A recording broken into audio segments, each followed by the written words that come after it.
আজ কিন্তু কেদারনাথের শেষ ভিডিওটা তোমাদের সাথে শেয়ার করেছি। বেশ অনেকটি পার্টেই কিন্তু তোমাদের সাথে এই পুরো ভিডিওটা শেয়ার করেছি। এই তো ভোরবেলায় কিন্তু ঘুম থেকে উঠে স্নান করে চলে এসেছি মন্দিরে পুজো দেব। আর এখন ভোরবেলা প্রচুর ঠান্ডা এখানে। রাত 2টো থেকেই কিন্তু এখানে লাইন পড়ে গেছে ভোগ দেওয়ার জন্য। আর আমরা অনেকটা লেট করে এসেছি, এখন ঘড়িতে ওই 5টা বেজে গেছে।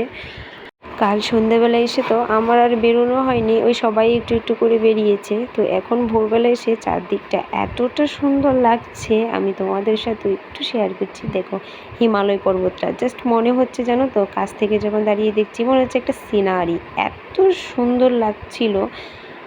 এই তো আবার আমরা একটা ছোট্ট লাইনে দাঁড়িয়ে পড়লাম। এখন ভোগটা তাড়াতাড়ি করে দিয়েই কিন্তু বেরোবো। আর এত ঠান্ডা এখানে, খালি পায়ে দাঁড়াতেই পারছিলাম না, প্রচণ্ড ঠান্ডা। কি ভিডিও করে তোমাদের সাথে শেয়ার করব, এত পরিমাণে ঠান্ডা লাগছিল। আর এই দেখো একটু একটু করে সূর্যি মামা উঠছে। আর যখন হিমালয় পর্বতের উপর সূর্যি মামার এই আলোটা পড়ছে, ওফ, সেটা তো মানে বলে বোঝাতে পারবো না, মানে অসাধারণ লাগছিল দেখতে।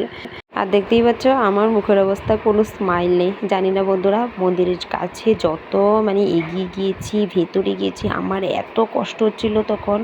আর ওইখানটায় তো বলেছি আগে যে অক্সিজেনের খুব সমস্যা, আর মন্দিরের কাছে বেশি পরিমাণে।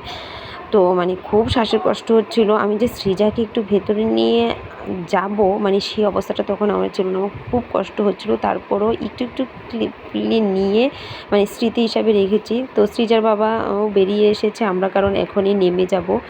ঝটপট করে আমরা পুজোও দেওয়া হয়ে গেছে, এখন ঘড়িতেই 9টার মতো বাজে। তো সৃজা বাবাকে বলেছি তুমি একটু সৃজাকে মানে মন্দিরের সামনাটা থেকে দর্শন করে নিয়ে আসো, কারণ আমি ওই দিকটা যেতেই পারছিলাম না, আমার এত কষ্ট হচ্ছিল। এই তো দর্শন সব শেষ করে আমরা এবারে খাওয়া দাওয়া করে কিন্তু এখন উপর থেকে রওনা দেব আবার। ভালো করে আমি চারদিকটা কোনো ভিডিও করতে পারিনি, যে ঘুরে ঘুরে চারদিকটা ভিডিও করব, তোমাদের সাথে শেয়ার করব, কিচ্ছু করতে পারিনি সকালবেলা, কারণ এত শ্বাসকষ্ট হচ্ছিল, আমার খুব কষ্ট হচ্ছিল তখন ওইখানে দাঁড়াতে। সেজন্য আমরা লেট করিনি, ঝটপট করে আমরা পুজো কমপ্লিট করে খাওয়া দাওয়া করে বাচ্চাদের খাইয়ে মানে এবার বাচ্চাদের তুলে দেবো, পিট্টু ব্যাগে তুলে আমরা ঝটপট করেই নেমে গেছি। এখন ঘড়িতে ওই 10টা 20 বাজে। বাবার দর্শন করতে পেরেছি, সেটাই অনেক ভাগ্যের ব্যাপার, যে এখনও পর্যন্ত সুস্থ থেকে বাবার দর্শন করতে পেরেছি। এই জন্য আমরা তাড়াতাড়ি করে নেমে যাচ্ছি। আমি ভোরবেলায় পুজো দিতে এসে 1 ঘন্টা ছিলাম পুজো টুজো দেওয়া নিয়ে। তারপর একটুখানি ভিডিও, যেটা তোমরা দেখতে পাচ্ছ, এটাই করেছি। আর মানে পেছন দিক কোনো কিচ্ছু আমি ভিডিও করি, কারণ এত কষ্ট হচ্ছিলো আমার। আমি সঙ্গে সঙ্গে রুমে চলে যাই, গিয়ে প্রায় ওখানে 2 ঘন্টা ঘুমিয়েছি। তারই মাঝে সবাই এক এক করে এসে, দাদা বৌদি সৃজা সবাই এক এক করে এসেই কিন্তু পুজো দিয়েছে। পুজো দেওয়া শেষ হওয়ার পরে কিন্তু একবারে রুম থেকে আমরা বেরিয়ে চলে এসেছি। আর এখন দেখো বাচ্চাদের একটু পিকটু ব্যাগ থেকে নামিয়েছে, আর ওরা তো ভীষণ খুশি, ওরা হেঁটে যাবে। আজ আগেই বলেছিল হেঁটে যাবে, কিন্তু ওদের তো আর জানা নেই যে এই পথটা কতটা কঠিন। একটু নামিয়েছে, ওদের হাঁটার অবস্থাটা দেখো। ওরা 3জনে তো ভীষণ খুশি, 3জনে 3টে লাঠি নিয়ে কী যে হাঁটা শুরু করেছে। আর ওদের পেছন পেছন আমরা সবাই মানে ক্যামেরা নিয়ে। তখন সত্যি মানে খুব ভালো লাগছিল ওই মোমেন্টটা।